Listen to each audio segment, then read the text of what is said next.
Oi!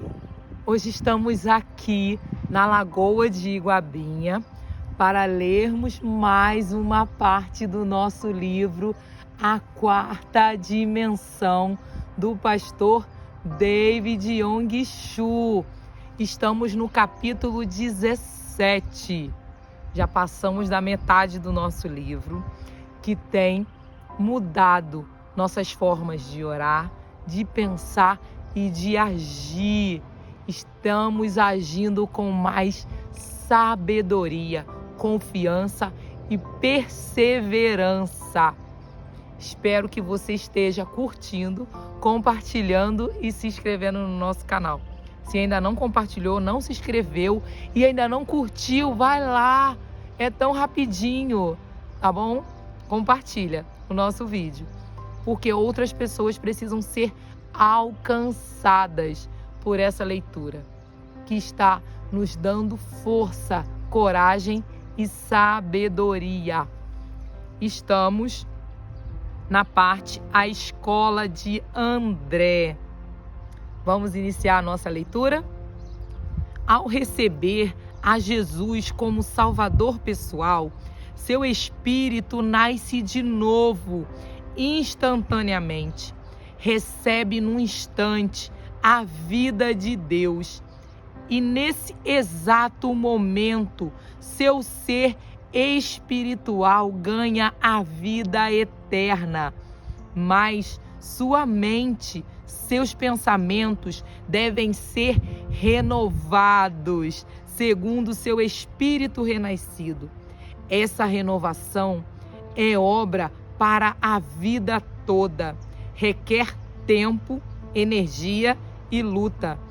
Ela é necessária caso deseje receber adequadamente a palavra rema, concedidas por Deus, e agir segundo elas, permitindo que a criatividade poderosa da palavra falada permaneça vital. Uma vida de pensamentos renovados. Muitas pessoas experimentam o renascimento espiritual, mas não renovam a mente, a fim de verdadeiramente compreender os pensamentos de Deus. Não levam a vida segundo os pensamentos divinos. Por esse motivo, Deus não pode nelas habitar. Não pode fluir livremente através do canal de sua vida de pensamento. Permita-me dar-lhe um exemplo. Certo dia, meu filho mais velho, que nessa época estava no 4º ano primário, veio procurar-me no escritório. Era evidente que ele queria perguntar-me algo, mas hesitava em fazer a pergunta. Finalmente eu disse: "Filho, o que você está tentando perguntar?" Ele sorriu. "Papai, se eu lhe fizer uma pergunta estranha, o senhor vai ficar com raiva?" "É claro que não vou ficar com raiva", assegurei-lhe. "Vamos, diga." "Bem", continuou ele, "o senhor tem permissão de mentir para a sua congregação." "Quando foi que eu menti?" perguntei. Ele sorriu. "Já ouvi o senhor dizer uma mentira repetidas vezes à sua congregação." Fiquei chocado. Se meu filho desconfiava de mim, então quem confiaria em mim? "Filho", disse eu, "sente-se e diga-me quando foi que eu menti." "Papai, tantas vezes o senhor diz à sua congregação que se encontra com Deus, que fiquei curioso. Todo sábado eu ficava do lado de fora de seu escritório, ouvindo quando o senhor preparava os seus sermões, e às vezes abria a porta um pouquinho para ver se o senhor realmente estava conversando com Deus. Nunca vi o senhor realmente se encontrando com Deus em seu escritório. Ainda assim, nos domingos, o Senhor sobe ao púlpito e ousadamente declara que se encontrou com Deus. Isso é mentira, não é? Não tenha medo de me dizer a verdade. Sou seu filho, não vou contar nada para ninguém. Como ele ainda era muito jovem, sabia que não compreenderia se eu lhe explicasse meus sentimentos em termos teológicos. Deus, orei, preciso de sabedoria. Como posso explicar a esse jovem meu relacionamento com o Senhor? Subitamente, um pensamento tremendo fluiu do meu coração e olhei para o meu filho dizendo: Filho, deixa-me fazer-lhe uma pergunta. Você já viu seus pensamentos? Ele ficou em silêncio por 1 minuto. Não, nunca vi meus pensamentos. Então, você tem a cabeça vazia? Respondi. Você não tem pensamentos? Não, papai, eu tenho pensamentos. Posso falar porque tenho pensamentos. Mas, ressaltei, eu nunca vi seus pensamentos. Como é que o Senhor poderia ver meus pensamentos? Perguntou ele. Eles estão em um lugar em meu cérebro e o Senhor não pode vê-los. Bem, então disse eu, embora não possa vê-los, você realmente tem pensamentos, não é? É claro, papai, respondeu ele. Ora, expliquei, encontro-me com Deus, embora você não possa vê-lo com os olhos. Deus é como os seus pensamentos. A Bíblia diz que Deus é a palavra. Filho, o que é a palavra? É o pensamento vestido de uma linguagem. Se Deus é pensamento vestido de chinês, o povo chinês compreende os pensamentos de Deus. Quando os pensamentos de Deus estão vestidos de inglês, então o povo norte-americano o compreende. Quando os pensamentos de Deus vêm a nós vestido de coreano, o povo da Coreia compreende. Filho, encontro-me com Deus ao ler as Escrituras, a palavra de Deus. Os pensamentos de Deus tocam meus pensamentos num reino invisível e converso com o Pai Celestial por meio da palavra de Deus. Deus é como o pensamento. Meu filho imediatamente compreendeu o significado e acenou com a cabeça. Não posso ver meus pensamentos, mas sei que os possuo. Sim, Deus é como o meu pensamento. Não posso vê-lo, mas ele está aí. Estou satisfeito. Desculpa, papai, por tê-lo compreendido mal. Quando meu filho saiu, levantei-me e louvei ao Senhor. Pai, temia que ele não compreendesse, mas compreendeu. Entretanto, sei que não fui eu, mas o Espírito Santo que me ajudou a ter palavras com que explicar sua maravilhosa presença. Agora, permita que eu faça uma pergunta. Com que se parece Deus? Deus possui forma? Ele se parece com o ser humano? Como se pode explicar a presença de Deus? Deus é como o pensamento.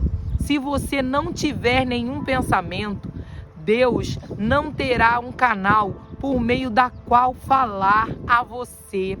Você não pode tocar Deus com as mãos, nem respirar Deus como se respira o ar. Deus não pertence ao mundo dos sentidos. Só é possível encontrar-se com Deus por meio de sua vida de pensamentos. Os pensamentos de Deus vêm mediante a sua palavra ou por meio do seu Espírito Santo. Os pensamentos de Deus tocam seus pensamentos e é aí que você se encontra com Ele. Assim, se não renovar sua mente de pensamentos e se não renovar sua mente após a conversão, Deus não se manifestará verdadeiramente a você. Muitas pessoas ainda vivem com a mente antiga depois da conversão. Essa maneira antiga de pensar é limitadora. Dessa forma, Deus fica limitado pelo tipo errado de vida de pensamentos. A fim de andar intimamente com Deus, é preciso renovar a mente e os pensamentos. Se não renová-los, Deus não poderá descer e ter comunhão com você. Deus não habitará uma mente poluída. Assim como os peixes e pássaros não permanecem num lugar poluído, é preciso renovar seus pensamentos para que a fé surja por meio de sua vida de pensamentos. A fé simplesmente não surge do espírito interior.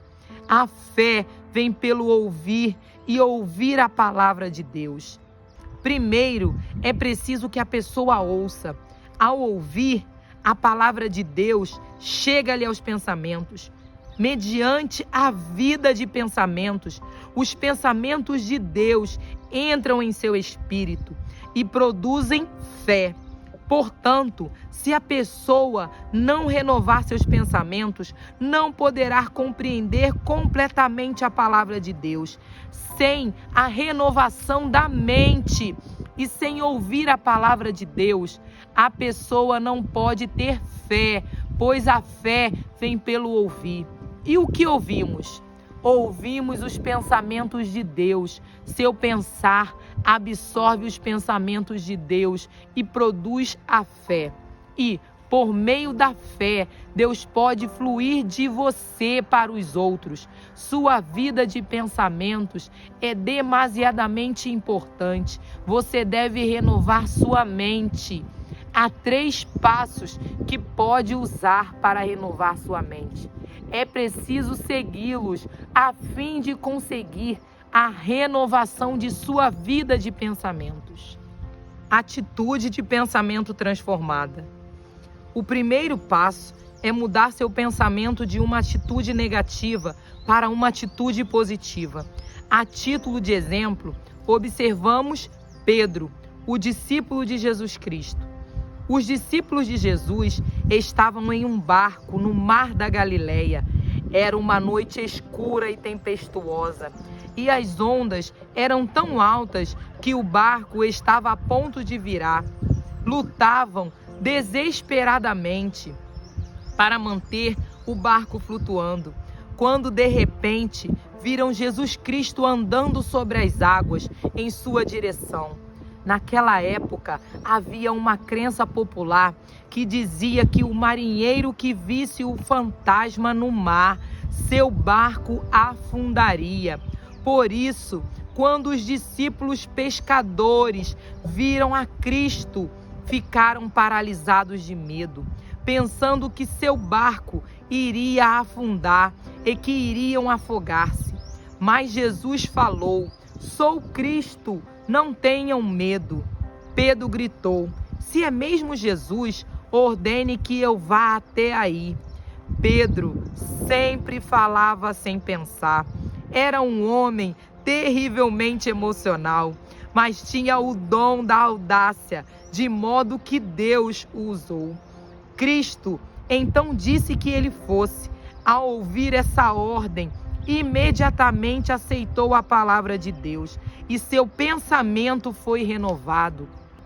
Humanamente falando, Pedro jamais poderia andar sobre as águas, mas ao aceitar a palavra de Jesus Cristo, instantaneamente sua mente foi renovada.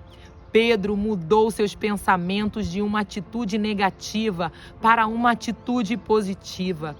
Pedro jamais acreditaria poder andar sobre as águas, mas ao ouvir o mandamento de Jesus e aceitar essa ordem, mudou seus pensamentos, creu que poderia andar sobre as águas, transformou seu modo de pensar. E os homens sempre agem de acordo com seus pensamentos.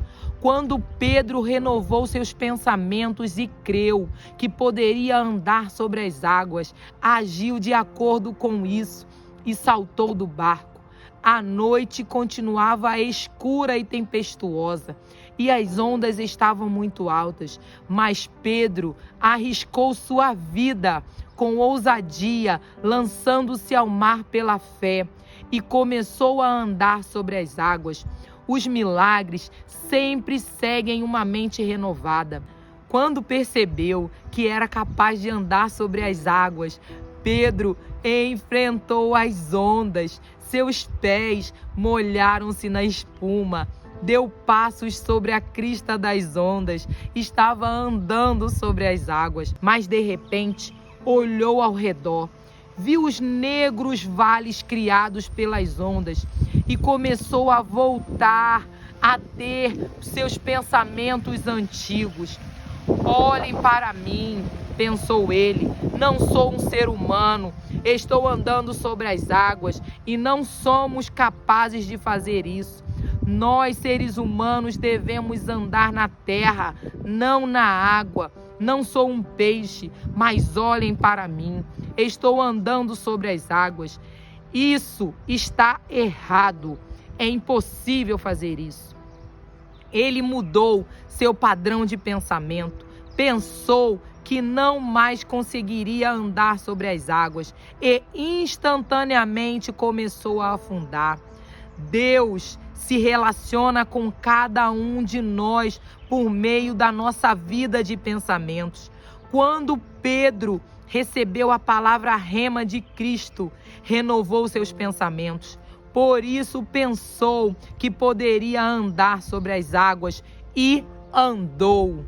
Mas ao mudar seus pensamentos e achar isso impossível, imediatamente começou a afundar. Vamos parar por aqui a nossa leitura de hoje. Mas aprendemos a importância do pensamento. Não podemos vê-lo. O pensamento a gente não pode ver.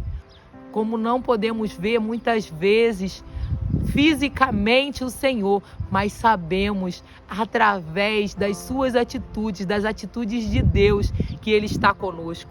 Podemos vê-lo com a nossa fé, com a nossa mente. Podemos crer que Ele existe e que Ele nos abençoa, e que Ele nos sustenta, e que Ele dirige os nossos passos.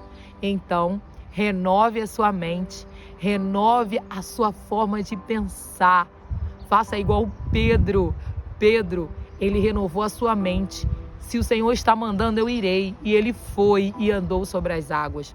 Mas quando ele começou a pensar que ele não poderia, como ser humano, andar sobre as águas, ele começou a afundar. Mas quando temos uma ordem do Senhor e a obedecemos, a nossa vida é transformada. Então, obedeça ao Senhor como Pedro obedeceu. Ande sobre as águas. Transforme a sua vida através dos seus pensamentos.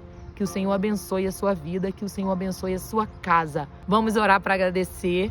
Mas se você ainda não curtiu, não compartilhou e ainda não se inscreveu no nosso canal, vai lá, tá bom? Vamos orar. Senhor, muito obrigada por esse dia. Obrigada, Senhor, por essa leitura. Senhor, que o Senhor possa visitar as nossas mentes nesse dia.